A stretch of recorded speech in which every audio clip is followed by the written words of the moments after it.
ಇಲಾಖೆ ಉನ್ನತ ಶಿಕ್ಷಣ ಇಲಾಖೆಯಲ್ಲಿ ಸಾಕಷ್ಟು ಆಕ್ಟಿವ್ ಆಗಿ ಕೆಲಸ ಮಾಡ್ತಿದ್ದಂಥ ಸುಧಾಕರ್ ಅವ್ರಿಗೆ ಈ ಬಾರಿ ಸಚಿವ ಸ್ಥಾನ ಮಿಸ್ ಆಗಿದೆ. ಆ ಬಗ್ಗೆ ಮಾತಾಡ್ಸ್ತಾ ಹೋಗೋಣ ಬನ್ನಿ. ಸರ್, ಆಕ್ಟಿವ್ ಆಗಿ ತುಂಬ ಕೆಲಸ ಮಾಡ್ತಿದ್ದೆ, ಈ ಮೊದಲ ಪಟ್ಟಿಯಲ್ಲಿ ನಮ್ಮ ಹೆಸರಿರಲಿಲ್ಲ.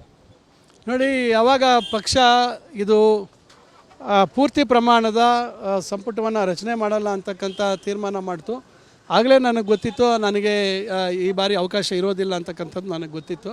ಅದರಿಂದ ನಾವು ಅದನ್ನು ನಿರೀಕ್ಷೆ ಮಾಡಿರಲಿಲ್ಲ ನಾನು. ಆದರೆ ಎರಡನೇ ಪಟ್ಟಿಯಲ್ಲಿ ನಮ್ಮ ಪ್ರಯತ್ನ ನಾವು ವರಿಷ್ಠರನ್ನು ಕೇಳಿದ್ದೀವಿ. ಅವರು ಅವಕಾಶ ಕೊಟ್ಟರೆ ಖಂಡಿತ ಜವಾಬ್ದಾರಿನ ನಾನು ನಿಭಾಯಿಸ್ತೀನಿ, ಇಲ್ಲ ಬೇರೆಯವ್ರಿಗೆ ಅವಕಾಶ ಕೊಟ್ಟರೆ ಅದನ್ನು ಸ್ವಾಗತ ಮಾಡ್ತೇನೆ. ಸರ್, ಒಂದು ನಾಯಕತ್ವ ಬದಲಾವಣೆ ಹಂತ ಸುಸೂತ್ರವಾಗಿ ನಡೀತು.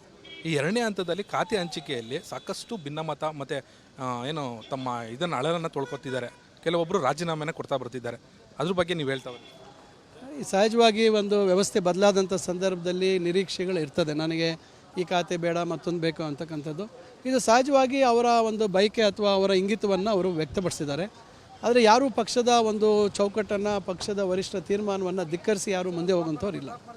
ಈಗಾಗಲೇ KH ಮುನಿಯಪ್ಪ ಅವರು ಸಹ ನನಗೆ ಏನು ಚಾರ್ಜ್ ತೊಗೊಳ್ಳಲ್ಲ, ಈ ಖಾತೆನ ನಾನು ಚಾರ್ಜ್ ತೊಗೊಳ್ಳಲ್ಲ, ನಾನು ಪಕ್ಷದಲ್ಲಿ ಹಿರಿಯನಿದ್ದೇನೆ, ನನ್ನ ಅಭಿಪ್ರಾಯನ ಕೇಳಿ ಖಾತೆ ಹಂಚಿಕೆ ಮಾಡಬೇಕಿತ್ತು ಅಂತೇಳಿ ಈಗಾಗಲೇ ಒಂದು ನಮ್ಮ ನೋವನ್ನು ಹೇಳ್ಕೊಂಡಿದ್ದಾರೆ.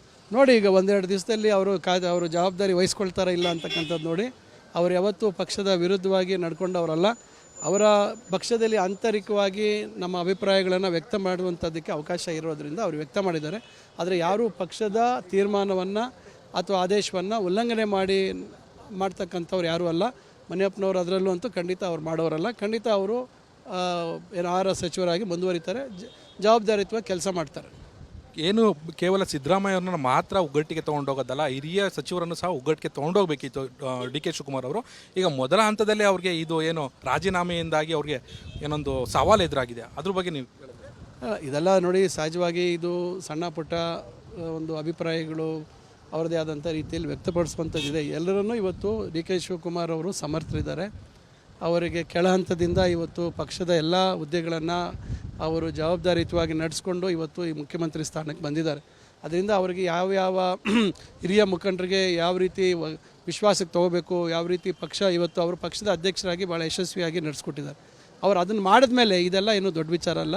ಖಂಡಿತ ಅವರು ಆ ರೀತಿಯಾಗಿ ನಡ್ಕೊಳೋದಿಲ್ಲ ಮತ್ತು ಮಾಡೋದಿಲ್ಲ. ಅವರು ಎಲ್ಲರನ್ನೂ ವಿಶ್ವಾಸಕ್ಕೆ ತಗೊಂಡು ಮತ್ತೆ ಸರ್ಕಾರ ನಮ್ಮ 2028ಕ್ಕೆ ಮತ್ತೆ ಕಾಂಗ್ರೆಸ್ ಪಕ್ಷ ಅಧಿಕಾರಕ್ಕೆ ಬರುವಂಥ ದಿಟ್ಟಿನಲ್ಲಿ ಅವ್ರು ಕೆಲಸ ಮಾಡ್ತಾರೆ.